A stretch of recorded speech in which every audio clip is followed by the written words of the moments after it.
Okay, so I'd love to be able to show you how you make a new recipe from the new Season's Best recipe collection that's just going to be coming out in March. It is for sun-dried tomato and chorizo risotto. Now the first thing we're going to need to use is one of our fantastic pieces of stoneware. Now obviously we have got our larger deep covered baker, which is a must-have in any kitchen. But if you have a smaller family, or if you would like to be able to prepare a smaller dish, then our small round covered baker is perfect for you. Now, I know that most of the time you're thinking of stoneware as being something that you would cook in the oven, but today I am going to be showing you how you can use it to create this risotto that you're actually going to be able to prepare in your microwave very, very quickly and easily. So the first thing that we need to do is finely chop our onion. Now to do that, you have a choice of two of our products for easy chopping. We've got our food chopper and we have got our manual food processor.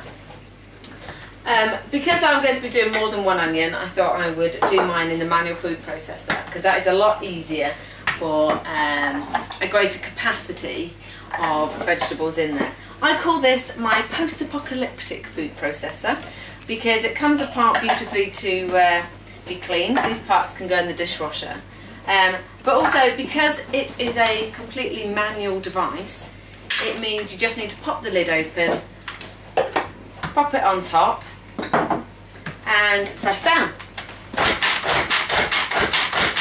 Therefore, if you're in your post-apocalyptic state, you don't need to worry about having any electricity. You can still chop and not end up with one of the massive food processors that take up about this much room in the back of your cupboard and you never pull out to actually use. Very, very good for that. Okay, so as you can see there, we've got our beautifully finely chopped onions ready to go.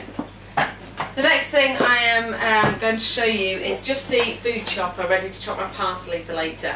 Now, food chopper is absolutely fantastic. My husband is under the impression that he doesn't eat celery.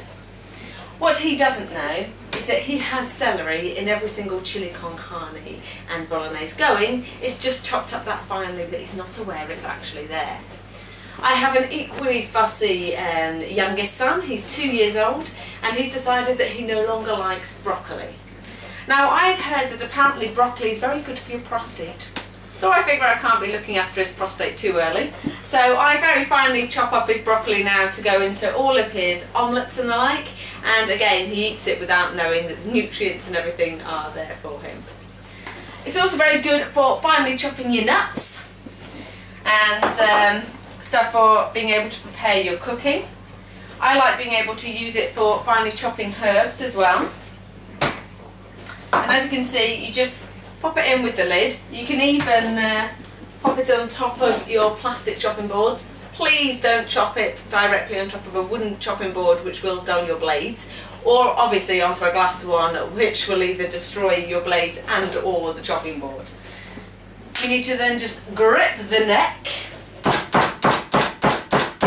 and give it a good pounding. And as you can see there, we've got some very finely chopped herbs. The next thing I'm going to do is pop my onions and rice inside my round covered baker. And we've just got some, I've got some 3-grain risotto rice here, but pretty much any rice you want to use will work in this recipe. Finally press our garlic using our garlic press. Now I used to have a garlic press that I had at university, which was one where firstly I would have to peel my garlic and then I would end up getting, you know, garlic everywhere all over my fingers as I was trying to do it, which I then smelt for the next 3 days. I'd then pop it in, press it flat, and all it would do is kind of flatten my garlic and not press out. Our garlic press has got what they call an ergonomic handle. You then pop your entire clove in there so that you don't even need to pre-peel it, and then squeeze out your garlic. Simple as. Make sure you point it directly into your dish. I did have a lady at one of my live shows shoot it sideways into her friend's face. Her friend didn't fully appreciate that. You then take your little Barbie brush that comes in the handle, and you can then scrape off the excess garlic. Don't worry about zooming in. And then poke it out, and you've got the skin there ready to go. So I'll just discard that skin. Okay, the next thing we're going to add to our round cover baker is our chorizo sausage. There we go. And then we just need a tablespoon of olive oil. Now, I'm just going to show you what my son calls my clickety spoons, otherwise known as the adjustable measuring spoons. These are a set of 2 spoons that come together. They can come completely apart for ease of cleaning. They go in the dishwasher, always a plus. And you can adjust the smallest one from 1/8 of a teaspoon all the way up to a teaspoon.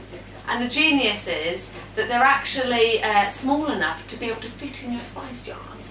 Now, I didn't think I would ever use 1/8 of a teaspoon, but I've been told it's the equivalent of a pinch. You then have the larger spoon, which goes from a teaspoon all the way up through 2 teaspoons, etc., up to a tablespoon. And that's what we're going to be using now to just throw in a tablespoon of oil into our mix here. There we go. Now we're just going to give it a quick stir with my silicone scraper. But what we have here is the master scraper and one of our newer additions, which is our multi-scraper.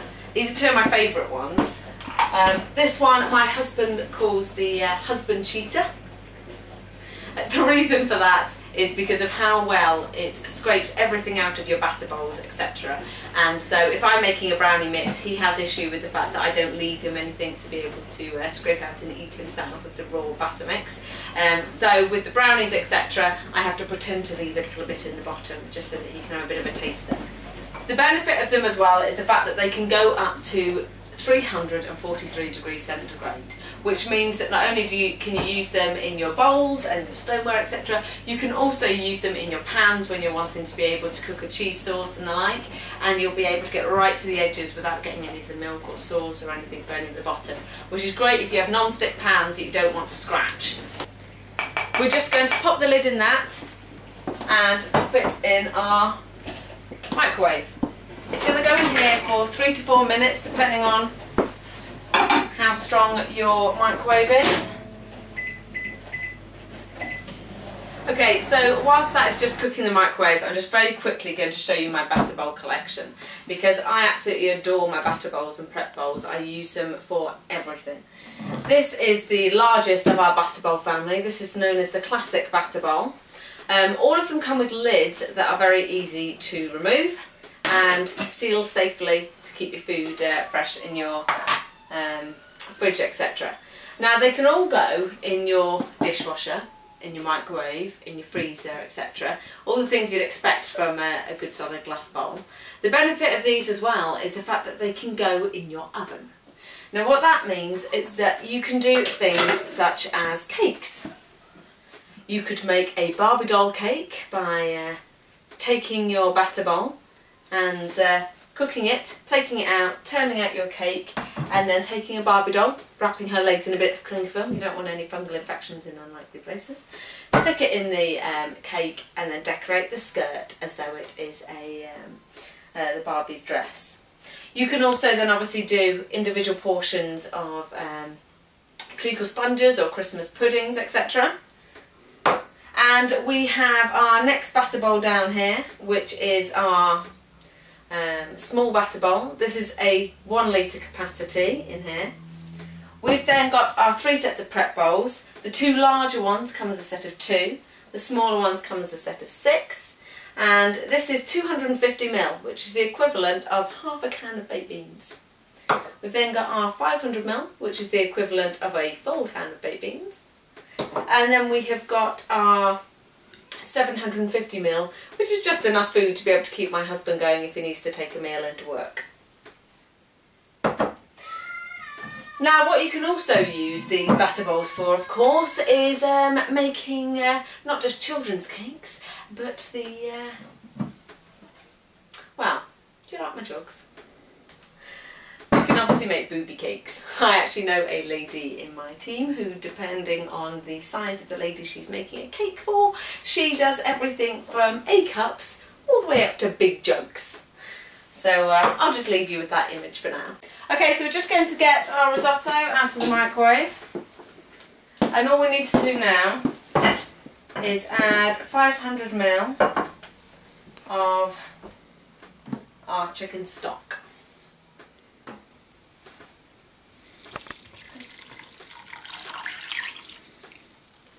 There we go. Stir. And then we're going to be popping it into our microwave for another 5 minutes.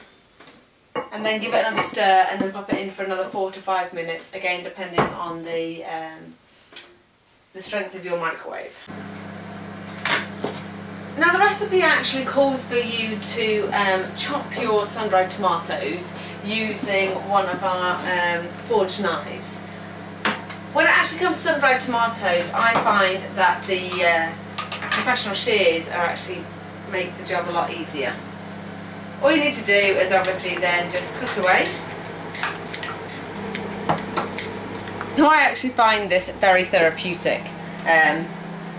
You'll see here that the blade itself is very, very sharp, but they redesigned it since I've actually started with Pampered Chef so that the spring is incorporated into the scissors, and therefore they do look a lot like kitchen shears, don't they? I actually have another member of my team who has 3 pairs of these.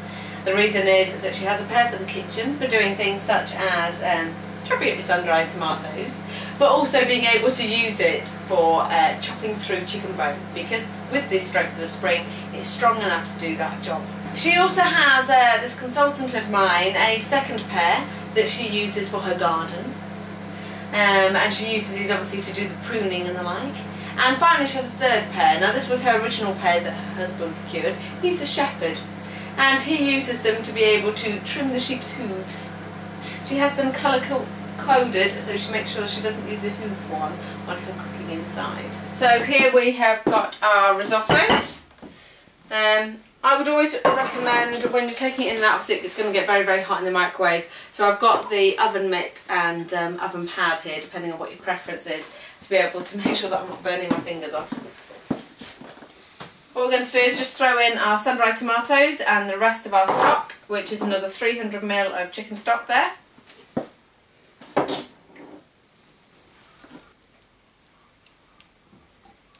And now what we're going to do is just pop the entire lot back in the microwave, uncovered this time, for the next 9 to 10 minutes.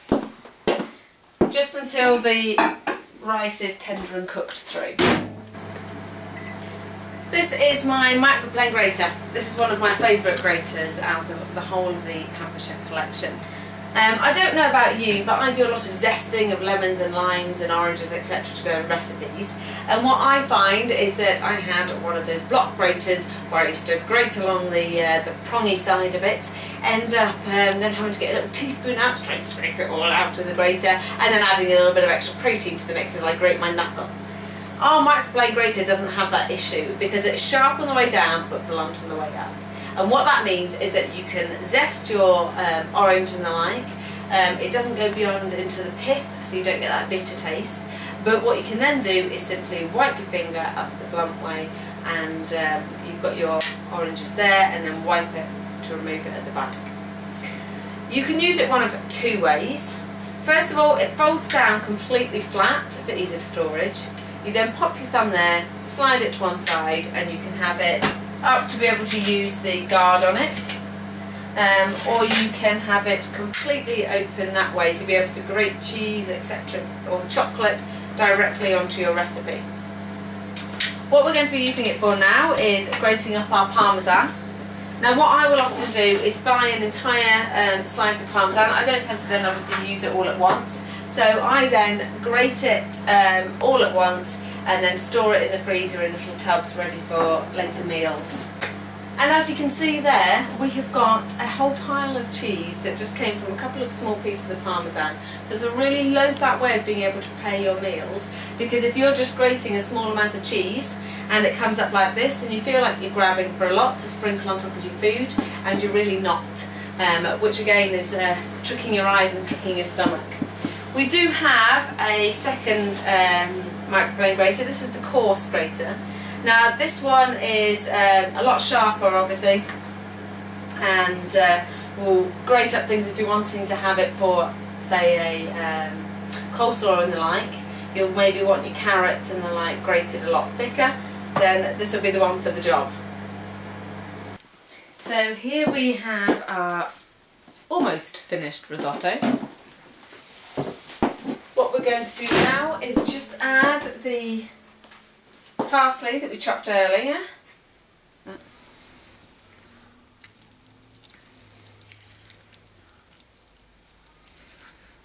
And we're going to add our Parmesan cheese that we grated.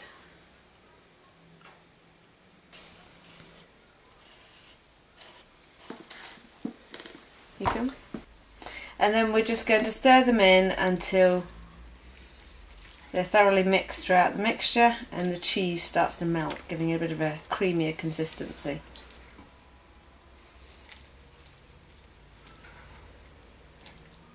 Then all we need to do is leave that there for 5 minutes just to allow it to finish absorbing the moisture.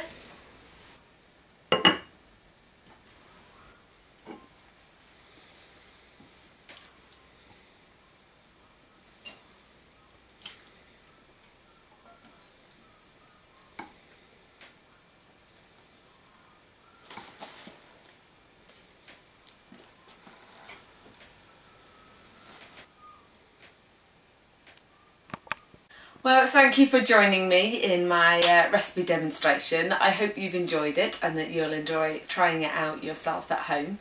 If you do have any more questions about the recipe or any of the products featured in or out of the recipe, then let me know and I will be happy to answer them for you. Also, you'll see that I have uploaded the recipe onto the forum, so you'll be able to download that yourself and try the recipe out at home. Thank you and good night.